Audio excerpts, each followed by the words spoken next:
হুম, হ্যাঁ, নাকি বিএলটা। ডিএলটা যদি আপনি বিএল এ দেখা গেছে যে এই এক্সপোর্টার। ডান পাশ আছে না, ডান পাশে দেখবেন এক হুম সাইডে তো দেখা গেছে আপনি নোটিফাই কনসাইনি গুলো লেখেন, ব্যাংকের নাম লেখেন, এক্সপোর্টারের নাম থাকে, তারপর ইম্পোর্টারের নাম হুম থাকে, হুম ঠিক আছে। আর একটা সাইডে দেখবেন দেখা গেছে যে হুম ওখানে ওই যে আপনার হয় যে সাইডে, বিশেষ করে যে সাইডে হাউস এর ওই বিল নাম্বারটা থাকে, অনেক সময় হাউস না থাকলে ওই সাইডে আবার মাস্টারও থাকে, সেম, ঠিক হুম আছে। ঠিক ওই পাশে একটা হুম দেখবেন যে নোট নামে একটা দেখা গেছে ঘর থাকে, ওখানে দেখা হুম গেছে যে ওই জায়গাটা ফাঁকা থাকে। ওই জায়গাটাতে হুম আপনি যদি দেখা গেছে একেবারে আমি স্পেসিফিক বলে দিচ্ছি আপনাকে, দেখেন ওই জায়গাটাতে যদি আপনি নোটিফাই লেখা, ধরেন নোটিফাই ধরেন ইম্পোর্টার, ঠিক আছে, আপনি ইম্পোর্টারের হুম নামটা লিখে দিলেন এবং তার ডিটেলসটা লিখে দিলেন আর তার বিন নাম্বারটা লিখে দিলেন, ঠিক আছে। পাশাপাশি হুম নিচে, নিচে আবার দেখা দাঁড়ান, গেছে কনসাইনি লিখলেন, কনসাইনি লেখা দেখা গেছে কনসাইনি কে ব্যাংক, তাহলে আপনি ব্যাংকের নামটা হুম লিখে দিলেন, ব্যাংকের বিন বা ব্যাংকের আদার্স যে ধরেন অ্যাড্রেস এগুলো লিখে দিলেন। তাহলে দেখা গেছে হুম কি, যখন আপনার এক্সপোর্ট যে করতেছে, সে যে ওইখানে যে পোর্টে যে এন্ট্রিটা দিবে, তখন দেওয়ার সময় সে যদি বুঝের হয়, মানে বুঝে যে নোটিফাই এটা কনসাইনি এটা, তাহলে সে কিন্তু ফুস্টিং দিতে তখন আর ভুল করবে না। সে নোটিফাই জায়গায় নোটিফাই ফুস্টিং দিবে, কনসাইনির জায়গায় কনসাইনি ফুস্টিং দিবে। আর যখন সচরাচর ইম্পোর্টাররা এই ব্যাপারটা খেয়াল করে না, তখন কি করে তারা, যারা এন্ট্রি দেয়, তারা কি করে ওই যে দেখা গেছে হয় ব্যাংক রে নোটিফাই ধরে, আবার ব্যাংক রে কনসাইনি ধরে দেখা গেছে পোস্টিং দিয়ে দেয়। একইভাবে দেখা গেছে হয়তো ইম্পোর্টারকে নোটিফাই ধরে, ইম্পোর্টারকে কনসাইনি ধরে পোস্টিং দিয়ে দেয়। তো এই যে পোস্টিংটা দিচ্ছে সে তো দেখা গেছে ভুল করতেছে এখানে। এই ভুলের কারণে দেখা গেছে যে ইম্পোর্টার হয়তো ড্যামারেজ টানতেছে, বুঝতে পারছেন। আর ওইখানে তো হ্যাঁ দেখা গেছে যে আপনার নিচে আবার ডেসক্রিপশন অফ গুডস এর নাম লেখা থাকে, হ্যাঁ, তো ওখানে দেখা গেছে যে আপনি অনেকগুলো আইটেম আনলে হয়তো স্পেয়ার পার্টস আনেন, স্পেয়ার পার্টস লিখে দিতে হবে, অথবা দেখা গেছে যে মালের একটা দেখা গেছে অনেকগুলা মাল থাকলে আহ, আপনি এটাকে সংক্ষেপে কি বলা যেতে পারে সেটা আপনি উল্লেখ করলেন, তখন যে দেখা গেছে যে আপনি ওইটা অনুযায়ী সে কিন্তু দেখা গেছে যে আপনি অ্যান্টি দিবে, অ্যান্টি দিলে তখন আপনার এখানে ভুল হওয়ার চান্সটা কম। নয়ন ভাই, হুম হ্যাঁ, আপনি একটু কাইন্ডলি একটা এয়ারওয়ে বিল একটু ওপেন করলে ভালো হয় আর কি, যেহেতু আপনি স্ক্রিনে আছেন, তাহলে আমি জিনিসটা যদি বুঝতে আপনাদের সুবিধা হয় আর কি। জিনিসটা আমি কারণ এটা দরকার। আমি আমি আমি আপনাকে বলি, নর্মালি দেখা গেছে সিএনএফ লাইনে যারা কাজ করে, হ্যাঁ, ক্ষেত্র বিশেষে আমি আপনাকে সহজেই বলি, অনেকে এগুলা শেয়ার করে কম, বুঝছেন। আমি হয়তো আপনি যেমন শিকার পারপাসে আমার সাথে অনেক কিছু শেয়ার করতেছেন, বা আমিও সেই পারপাসেই বলতেছি জিনিসগুলা, ঠিক আছে।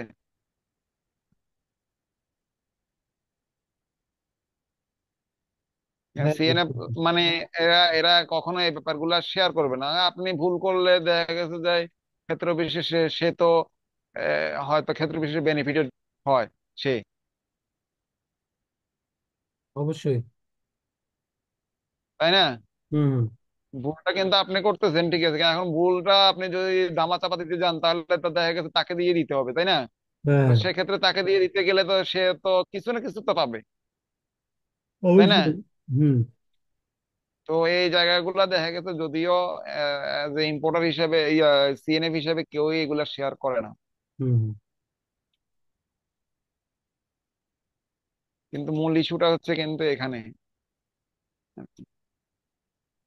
আচ্ছা, সমস্যা নাই, এগুলো নিয়ে আমরা ডিসকাস করবো আরো ফার্দার। এখন এই রায়হান ভাইয়ের কি এই জিনিসটার প্রতি আর কোনো মানে আছে, কোনো কোয়েশ্চেন আছে? বুঝতে পারছেন না জিনিসটা? ভাইয়া, আপাতত নাই। হ্যাঁ, আপাতত আর নেই।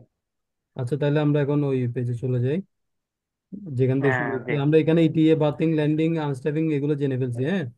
যেহেতু ইয়া ভাই, আবু সাইদ ভাই, এটাতে কনফিউশন ছিল, আমি কনফিউশনটা দূর করে দিয়েছি, হ্যাঁ। এখন এখানে আর আর কোনো কোয়েশ্চেন আছে কিনা একটু দেখেন আপনারা, একটু আমাকে দ্রুত বলেন।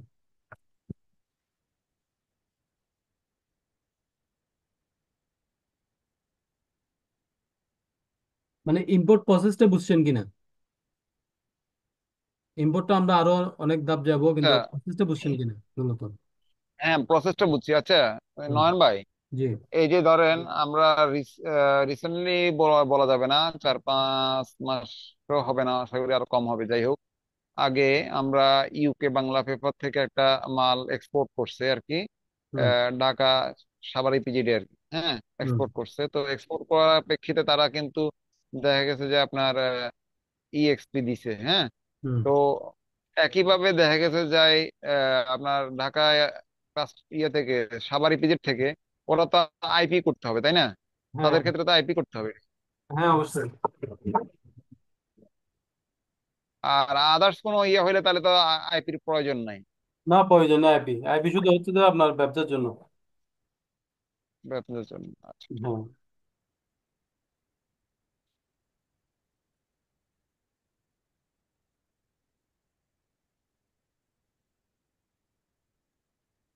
সালাম আলাইকুম নান ভাই।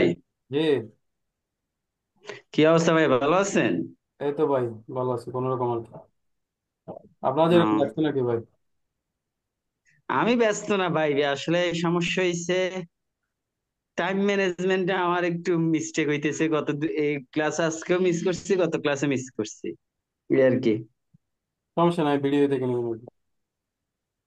হ্যাঁ, ক্লাসটা একটা 9টা থেকে শুরু করলে মনে হয় আমার জন্য একটু উপকার হয় আর কি। না, সামনে আসলে একটু ধরেন চিন্তা করেন। সবার চিন্তা করলে তো হবে না। হুম হুম, তারপরেও চেষ্টা করেন।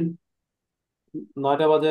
আমি মানে টোটালি 9টা থেকে 10টা জিনিস, 9টা থেকে 11টা পুরোটা বুকিং থাকে, কারণ আমি আপনাদের এখন ক্লাস নেবো না। ক্লাস নেওয়ার শেষ হইলেই সাথে সাথে আমি বসে যাব অফিসের কাজ নিয়ে। মানে আমার রেস্ট জিনিসটা ও, নেই। মানে তাহলে 8টা থেকে এখন রেগুলার শুরু হবে নাকি? চেষ্টা করবো 8টা থেকে শুরু করা। আমি মানে আমি তো অ্যাডভান্স বলে দিই যে যেদিন ধরেন আমি অফিস থেকে আসতে 9টা বেজে যায়, সেদিন তো 8টায় পারি না, ওই জন্য 10টায় রাখি। আর যেদিন অফিস থেকে আর্লি চলে আসি ওই দিন 8টা বাজে রাখলে ওদিকে আমি আপনাদের শেষ করে আবার অফিসের কাজে চলে যাই। বুঝছি। না তাহলে আমার আর একটু অ্যাক্টিভলি নজর রাখতে হবে। আমার গত ঠিক 2টা আছে। ক্লাসে অ্যাক্টিভ ছিলাম না, বিদায় অ্যাটেন্ড হুম, করতে পারিনি ভাই, সরি। সমস্যা নেই।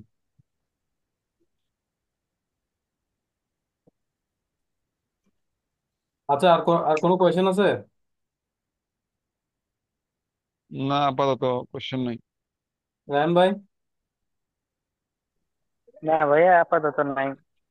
আমার থেকে তো রায়ন ভাইয়ের বেশি থাকার কথা। রায়ন ভাই তো দেখা গেছে ফিজিক্যালি করতেছে, নাকি রায়ন ভাই অনেক কিছু জানে? রায়ন ভাই, রায়ন ভাই না, আমার থেকে না, বেশি না, জানেন। না, উনি আমি যদি আমার থেকে বিশ্বাস বেশি করেন, জানতো আমি এই যদি জন্য কোয়েশ্চেন আহ, না, আমি যদি বিশ্বাস করেন কিনা জানি না, যাই হোক, আমি যদি দেখা গেছে যে এই সংক্রান্ত কাজের সাথে আহ, মানে সম্পৃক্ত থাকতাম, তাহলে প্রশ্নের অভাব হইতো না মোটামুটি। আচ্ছা, আচ্ছা। কারণ হচ্ছে আমি সত্য কথা যেটা আমি জানার জন্য, বুঝছেন, জি। নয়ন ভাইকে বলি,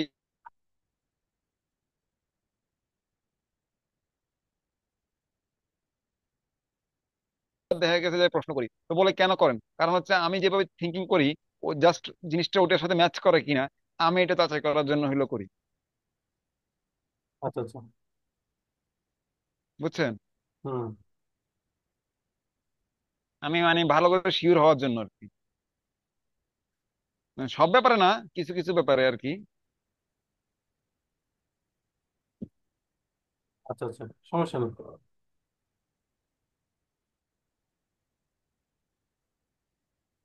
কারণ একটা কাজকে অনেকভাবে করা যায়, বুঝছেন, আচ্ছা, তাই না? তা তো অবশ্যই। হ্যাঁ, তাহলে আমি হয়তো দেখা গেছে যে একভাবে করতেছি, আপনি কিভাবে করতেছেন জিনিসটা জানতে পারলে আমার জন্য ভালো না? হ্যাঁ।